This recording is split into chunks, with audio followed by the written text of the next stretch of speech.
Olá, mais uma tarde de experiência para você que está aqui conectado no Conexão e Diálogo. Eu sou Liliana Rodrigues e vou estar em mais uma tarde bem acompanhada para falar sobre tecnologia. Sim, nós precisamos encarar que os impactos são altíssimos nesse novo tempo que é viver de maneira contemporânea, e eu estou aqui ao lado de um especialista que é, o que vai trazer para a gente a realidade mais simples, que é falar da tecnologia. Rogério Azizi, ele que é fundador da Service Story Oficial e especialista em Helpdesk e IoT e especialista em projetos de TI. Bem-vindo, Rogério.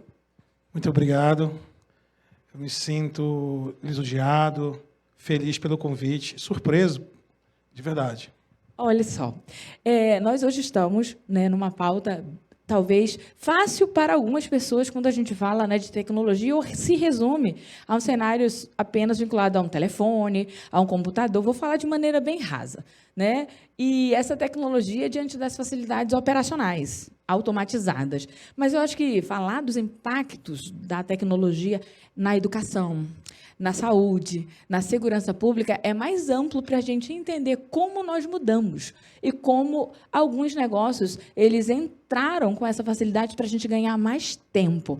E como é falar dessa tecnologia hoje que dá para a gente mais tempo para fazer tantas coisas? Bom, a gente estava falando agora há pouco dos bastidores, que a tecnologia ela adentrou sem que o grande público pudesse ter percebido, vamos dizer assim. Como? Nas organizações governamentais, numa simples ida a um pronto-socorro, um SPA ou um hospital, você tinha mais ou menos, você parava mais ou menos diante da recepção 15 a 20 minutos para fazer o seu prontuário. Você dava seus dados, o atendente do outro lado pegava a caneta, escrevia no papel e arquivava dentro de uma pasta e guardava, possivelmente dentro de um armário. A sua próxima ida naquele mesmo lugar, ela ia lá, pegava o ficheiro e assim, confrontava o paciente ou o acompanhante com aqueles dados. Hoje não, já há bastante tempo, você se depara diante de um computador, você se depara diante de um cabo conectado à internet. Então, os seus dados eles são arquivados de maneira instantânea, são atualizados. Então, a tecnologia ela surgiu justamente para facilitar. Vamos fazer um paralelo, vamos dizer assim, a Revolução Industrial. Quando a Revolução Industrial surgiu na Inglaterra, os trabalhadores que tinham atividades manufaturadas, vamos dizer assim, que trabalhavam exclusivamente utilizando suas mãos, ficaram receosos com grandes maquinários, automatizados ou semi-automatizados, mas eles puderam se reinventar. E com a tecnologia é a mesma coisa, você se reinventa, você se realoca, você se põe diante para que você tenha acesso e não passe apenas de um mero espectador. O Rogério está trazendo aqui, a gente vive de maneira prática na nossa vida.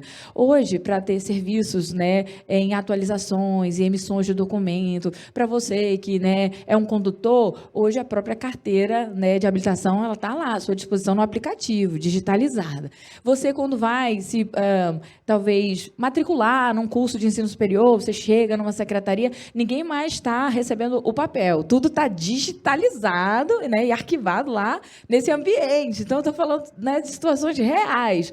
E aí eu vou fechar ela numa volta a uma consulta médica, onde o médico pediu vários exames, e está tudo lá depositado naquele meu prontuário digital, onde eu não levo mais nada físico. E ele olha o computador e vê o meu histórico. Então, assim, nós estamos vivendo essa tecnologia em todo o âmbito, na educação, na saúde e em alguns serviços.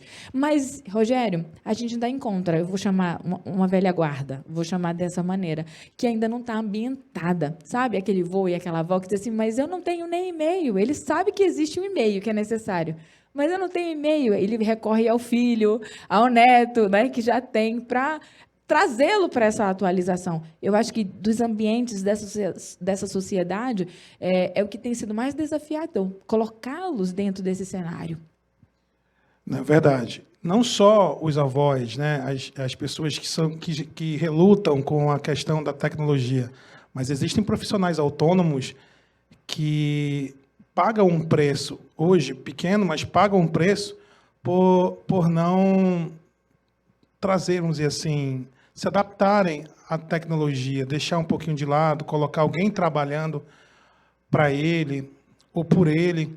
E isso a gente percebe, por exemplo, um advogado de carreira que tem uma das primeiras OABs, né, 3.000, 5.000, e aí que trabalha bastante tempo na área, que lá atrás peticionava escrevendo, né? Hoje, se ele não tiver a acessibilidade com o computador, com o teclado, com a internet, com o certificado, ele perde prazo. E outra, a tecnologia, você configura o editor de texto para que ele autocorrija o que você está digitando, então ele também te ajuda. Mas você tocou num ponto bastante importante. Realmente, é inevitável. A internet hoje é inevitável, quer dizer, desculpa, a tecnologia, a informática no geral, é inevitável o uso dela. Rogério, ainda tem quem use essas frases, quer dizer assim, não, são meus documentos, como é que eu vou te entregar por conta, né, dessa privacidade? E aí há uma preocupação. Há quem, por exemplo, não compra na internet porque tem medo sobre a transação, que parece não ser segura, no ponto de vista de não estar ainda vivendo essa realidade. E assim também como uma digitalização de documentos. A gente tem os benefícios, mas a gente também tem os riscos. Como tratar desse assunto para quem está do outro lado, que perceba que a tecnologia ela também está segura nesse ambiente virtual quando a gente permite a transição de documentos? Bom, o Brasil ele tem uma lei, que é a LGPD, a Lei Geral de Processamento de Dados, que muitas empresas precisam se adequar à mesma, tá?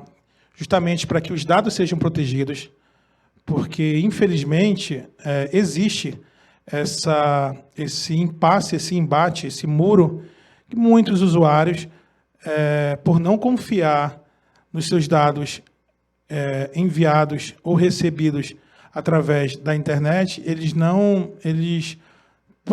ainda atuam no modo tradicional, né?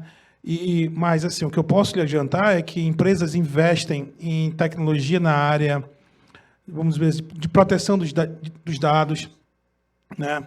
Então, é pertinente isso, a questão de você utilizar a tecnologia, utilizar a informática, utilizar a internet, justamente para fazer uma compra simples, um pedido de um iFood ou algo parecido, ainda assim existe a resistência.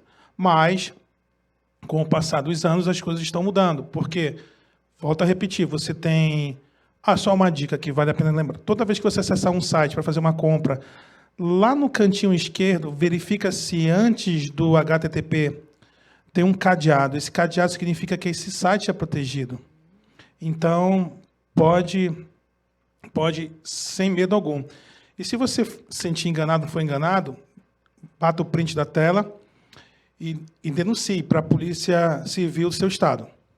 Eu vou dizer que eu sou suspeita para falar, Rogério, porque eu mesmo já caí em um golpe desse, né, de não perceber que não era seguro, e aí fiz compras e elas não chegaram, nunca chegaram, né? Mas o Pix, o pagamento foi realizado. Então, algumas experiências na vida da gente deixam a gente um pouquinho mais, olha que eu estou falando de alguém que está habituado, está, né, transitando, mas a gente fica sujeito a algumas situações por falta de vigilância, né? Mas aí eu queria entrar num outro tema que hoje está sendo assim desafiador, que é real e que não é real, a inteligência artificial. A gente está vivendo esse cenário. E hoje, como fazer uso disso de maneira inteligente, mas com a responsabilidade? Porque a gente está numa facilidade e a gente está diante de um cenário que, para todos os campos, né? Você acredita que com essa tecnologia, com essa desenvoltura no digital, algumas profissões, né, estão sendo substituídas por esses recursos? Sim, muitas profissões estão sendo substituídas, né? Por exemplo, hoje você não tem mais o bibliotecário, né? Hoje você, cada vez mais, aquele atendimento rápido, instantâneo ao público também está deixando de existir. Você chega a um shopping, você estaciona o seu veículo, você paga por um autoatendimento, já não recebe mais o bom dia, boa tarde, boa noite da pessoa em si. Você se depara com a máquina, né? Isso veio... A tecnologia, ela surge para facilitar a rotina do dia a dia, né? O empresário, ele tem na cabeça que ele precisa ganhar o seu dinheiro com menos custo possível. Mas aquela pessoa que, se de repente se revolta por causa da tecnologia, eu dou um conselho desde já, que é tentar adentrar o quanto mais rápido ao mundo da tecnologia, fazer com que perdi o emprego, a minha especialização era essa, eu vou verificar, vou fazer uma pesquisa na internet, quais são os principais empregos para o futuro, vamos dizer assim, quer dizer, que hoje, que o futuro próximo exige. Voltando à questão da tecnologia, quanto à existência dela, nas novas profissões, né? Eu digo sem medo algum que ela é essencial. Ela é essencial. Então, como eu te dei exemplo, o atendimento, o autoatendimento, né, está deixando de existir aquele contato físico com o ser humano, né? Tecnologia cada vez mais embarcada dentro de grandes indústrias, né? Ou seja, o risco de erro ele é mínimo possível. Ainda existe porque o homem ainda programa a máquina, mas o risco de erro é mínimo possível. A máquina não se cansa, então ela pode virar 24 horas com as suas devidas manutenções em dia, trabalhando. E por outro lado, quanto mais tecnologia embarcada, mais necessidade de ter o programador. Não é o meu caso, eu não programo, a minha formação na área de suporte técnico é aquela pessoa aquele técnico responsável, aquela pessoa responsável que monta toda a infraestrutura e estrutura para que tudo funcione através do maquinário, cabeamento, link de internet, link de rede, dentre outras coisas. Rogério, eu vou aproveitar daqui a pouquinho para entrar, porque aqui entre nós pode ter quem queira conhecer um pouco mais sobre, né, a tecnologia da informação, essa capacidade. A gente costuma olhar para vocês, eu falo, né, os caras do TI, né, como os mais inteligentes, né, eles estão nos bastidores que a gente não consegue compreender, codificados, né. Então, assim, sim, esquecer que é importante, porque eu posso estar ajudando alguém que pensa sobre TI, sabe, aquela facilidade, ele está sempre ligado, ele traz uma solução, ele consegue entender melhor, né, na hora de examinar um produto para colocar ele funcionando dentro dos seus aplicativos. Então, a gente reconhece quando tem alguém de talento para a tecnologia, né? Que ele é ligado em outra atmosfera. Mas, quando você trouxe esse ponto aí da preocupação da substituição do homem, né? A máquina e essa facilidade e tal, o que mais te empolga e o que mais te preocupa? Porque não ter esse atendimento, né, essa questão de ponto de contato, e a gente está ali operando algo, porque a gente vive as experiências, comprar e a gente está ali, num autosserviço, saindo, executando, comprando e indo embora. Nenhum vínculo com ninguém na nossa passagem, né, literalmente comercial ali. E o que isso te preocupa, né, como um homem que vem desse desenvolvimento, mas também o que te empolga? Você tocou num ponto muito interessante. O que me empolga é... Vamos pegar a parte da palavra informática, né? Informação automática. O que me empolga cada vez mais é a rapidez em solucionar problemas, né? Desde uma simples emissão de uma nota fiscal, um cupom fiscal, até mesmo uma audiência diante de um juiz, de um advogado, promotor de justiça. E o que me mais deixa preocupado é a questão do uso da ferramenta para crime, como Deep Web, Deepfake, que eu já vou explicar o que significa. É importante. Entendeu? Ou seja, estelionato digital, Pasmem, eu fiz uma visita na delegacia de Polícia Civil para crime cibernético e é quase que impossível a gente identificar o criminoso. Eu falo que a gente, porque eu trabalho na área, né? Então, a gente identificar o criminoso, que muitas das vezes ele está hospedado em um servidor em outro país, utilizando um MAC, um endereço de uma placa de rede em outro país. E aí, ou seja, é quase que impossível. Tinha que ter um investimento muito grande e, pasmem, o estelionato digital ele cresceu, faz tanto mal quanto um estelionato real. Ele causa depressão nas pessoas, ele causa sentimento de derrota, dentre outras mazelas. Então, isso é o que me preocupa, é quando alguém se apropria, se beneficia da tecnologia para fazer maldade. E olha, eu vou falar uma coisa aqui. Se tem, entre aspas, hackers, crânios, pessoas com poder, com a capacidade elevada de raciocínio para usar a tecnologia para o bem, também tem para o mal. Infelizmente. E eles não se preocupam no efeito colateral.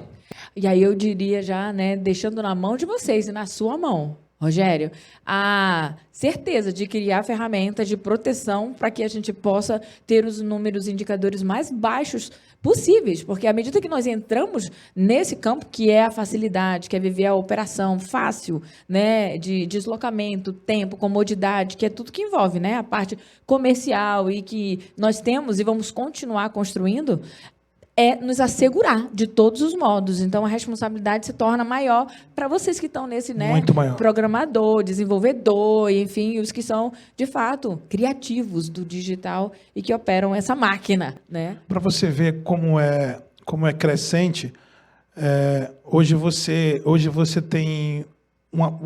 segura um aparelho que a gente chama de smartphone, não é mais o celular, é um smartphone, né?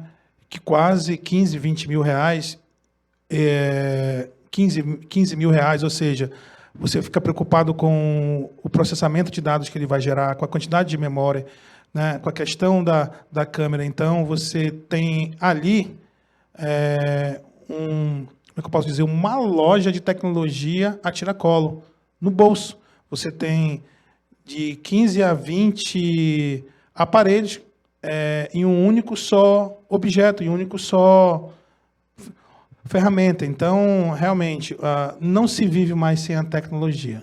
Vamos dizer assim que o homem inventou a roda, depois ele usou o ferro nas batalhas, aí depois ele trouxe a pólvora, né? Fazer uma analogia aqui depois, a Revolução Industrial, né? E antigamente ele conversava, ele mandava mensagem através de telégrafos, código Morse. Hoje não, hoje ele com 3 segundos ele emite um pagamento, ele envia um pagamento, que é o uso do Pix, né? Então, assusta para quem trabalha, eu imagino para quem ainda está tendo acesso, né? De maneira ainda primária. E ainda tem gerações que, na verdade, serão colocadas, porque a gente tem aí esse acesso à tecnologia, que é carrinho já com tablet, para poder integrar essa criança no entretenimento, na diversão. É muito produto, nesse momento, sendo desenvolvido com tecnologia para acomodar melhor, né, aí as gerações. E elas também serão inclusas em novos processos que nós nem vamos mais lembrar. E eles nem sequer vão ter registro, mas eles já vão viver, literalmente. Filhinho, você tocou num assunto que está correlacionado ao IoT, mas eu vou deixar você depois fazer suas perguntas com relação ao tema. Mas é exatamente isso. A comodidade, a questão de você ter cada vez mais acessibilidade, sem deixar de mencionar também a questão do economia de energia, né? A questão de rapidez de comunicação, realmente é espantoso. Espantoso.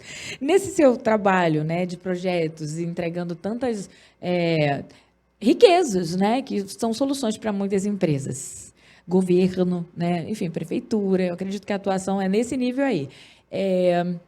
Qual foi, assim, ou pelo menos alguns que fizeram assim, uma grande diferença que você já fez, que valeu a pena implementar? Bom, sempre é o próximo projeto que se torna o teu maior desafio, né? Mas tem alguns que a gente, vamos dizer assim, trazendo para o particular, a gente se sente, a gente olha assim, caramba, fui eu que fiz, né? Então, a minha empresa, há alguns anos atrás, implantou a rede estruturada, o CFTV, a central de alarme, a sonorização para uma das maiores panificadoras aqui de Manaus. Acredito que são 75 câmeras, câmera no elevador, câmera com inteligência de vídeo, detector de presença, fumaça. Então, naquela época foi a nossa... Toda vez que eu passo por essa panificadora, às vezes eu estou dando carona para minha filha que faz faculdade na UEA, eu digo, já te falei, o papai que fez isso aqui, o papai que fez isso aqui. Infelizmente, não trabalho, não presto serviço mais para eles. Quem está lá é um grande amigo meu. Mas naquele momento, sim, foi um divisor de águas, porque naquele período eu tive que duplicar a quantidade de funcionários e, dentre eles, eu tinha que ter técnicos, né, que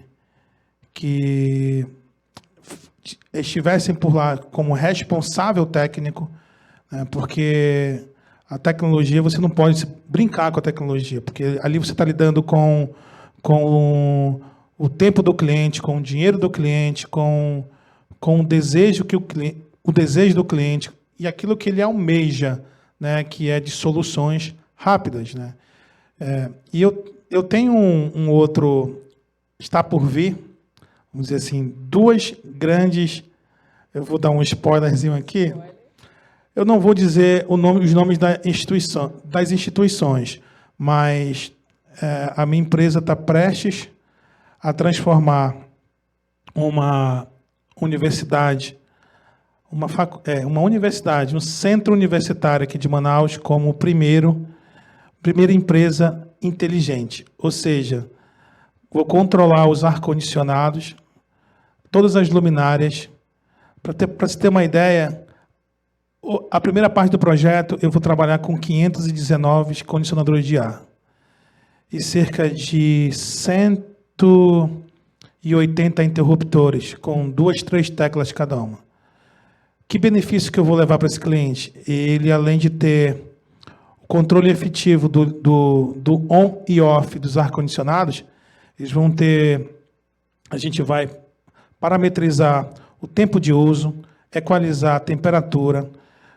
Dentro da sala vai ter sensor de presença, onde a não presença do aluno desliga o ar-condicionado em 30 segundos. Entendeu? Então, você imagina que o gargalo, não vou dizer gargalo, mas uma fatia muito gorda do custo de um empresário ainda é energia elétrica, principalmente para o empresário que tem 500 e poucos condicionadores de ar só em 2 unidades, vamos dizer assim. E outro serviço fica no quilômetro 7 de Noivo-Airão, sentido Manacapuru. Eu não posso dizer ainda, porque o contrato não está assinado, mas é algo que eu, quando colocar no meu portfólio, eu tenho certeza que sim, vai gerar autoridade suficiente para que eu possa fazer até mesmo em outros estados, né? Que excelente, olha só, existem coisas que elas vão seguir como segredo de empresa. Então, quando a gente olha para esse aspecto da tecnologia e que são projetos e que vão trazer benefícios, é preciso ter um pouco de cautela e cuidado, né? Porque são projetos inovadores, diferenciais, e que para uma marca, para uma empresa, isso também é uma excelente evolução e apresentação para mostrar o quanto ela está dedicada na sua responsabilidade social, ambiental e aí a tecnológica também, né? Nesse caso. espaço. Então, por isso que, assim, fica só um despertar. Imagina você poder controlar todos os ar-condicionados numa operação que, manualmente, presencialmente, levaria tempo para estar executando, né, dentro desse caráter de uma universidade. Ou até mesmo uma empresa, se for. Desse projeto, daí você nasce outras frentes. Exatamente. Vamos supor, tenta imaginar que as aulas do período noturno terminaram. São 10h30 da noite e são 200 salas. E aí o funcionário vai sala por sala para ver o ar-condicionado que está desligado. O que ele faz? Ele abre o aplicativo no tablet, procura o que está ligado e sai desligando. Sem dar um passo, apenas com o uso da rede da internet local. Entendeu? Isso é interessante. E aí, daí você não tem limite. Você sabe que o pessoal do TI, né, da tecnologia da informação, ele é assim, primoroso em trazer soluções que possam otimizar tempo, né, e benefício. E aí, para a gente fazer esse fechamento, Rogério, o que foi que te inspirou, assim, te motivou a escolher a área da tecnologia? Pessoal, por incrível que pareça... Eu vou dizer assim, quando você era pequeno, você não brincava de carrinho? Brincava de carrinho. Não, eu tinha um vizinho, eu morava na Levigil do Coelho, uma rua aqui de Manaus. Eu tinha um vizinho primo, que o pai dele trabalhava na torre do aeroporto Eduardo Gomes, e ele tinha um dos primeiros computadores desenvolvidos, né, e vendidos na Zona Franca de Manaus, e aquilo ali me vislumbrava. Só que até então eu era uma criança. Fiz alguns cursos profissionalizantes, não na área da informática, e aí eu fui trabalhar hoje não existe mais, mas numa importadora, numa exportadora. E eu era do setor de departamento pessoal. E o meu computador pessoal, ele deu pane, ou seja, ele deixou de funcionar, né? Não ligava. E chamaram o técnico de informática, e foi ali que eu vi ele consertando. E aí eu bati um papo com ele. Eu perguntei qual era o salário, por que ele se era difícil, fácil. Isso tem, acho que uns 25 anos atrás. E aí foi dali, foi a minha primeira virada de chave. E depois eu percebi que eu conseguia ajudar financeiramente lá em casa, trabalhando com TI, ou seja, eu saí da empresa, não trabalhei mais na área de departamento pessoal, investi em cursos e estou até hoje no ramo da informática. Eu não sou, não há técnico, não há profissional de TI que diga que é bom o suficiente para que ele não precise de um outro profissional para ter uma informação. Então, não me julgo bom demais o suficiente que eu não possa pedir ajuda. Eu acho que com esse fechamento nós ficamos aqui contentes, porque o Rogério nos trouxe para esse despertar. Ainda que as ideias e a inovação seja a maior válvula impulsionadora do negócio dele, que é trazer soluções para muitas empresas, ele está reconhecendo aqui que ele sempre precisa aprender mais. Então, se eu fosse deixar um conselho, eu vou me apropriar do próprio conselho que ele deu aqui como um exemplo. Aprenda sempre e esteja sempre à disposição para trazer uma solução que vai precisar dessa inteligência, né, da informação. E eu aqui termino o nosso Conexão e Diálogo com alegria, né, de estar aqui presente na sua tarde, e já te convido para esses bastidores. Acompanhe o programa que fica nas plataformas aí no canal do YouTube e também a rede social Conexão e Diálogo FBN. Você não vai perder o que vai acontecer, porque nós sempre damos um spoiler lá de quem vai ser o convidado da semana. Então não perde essa programação, porque o Rogério trouxe uma riqueza aqui para a gente, né? Então eu te vejo no próximo encontro, no próximo episódio.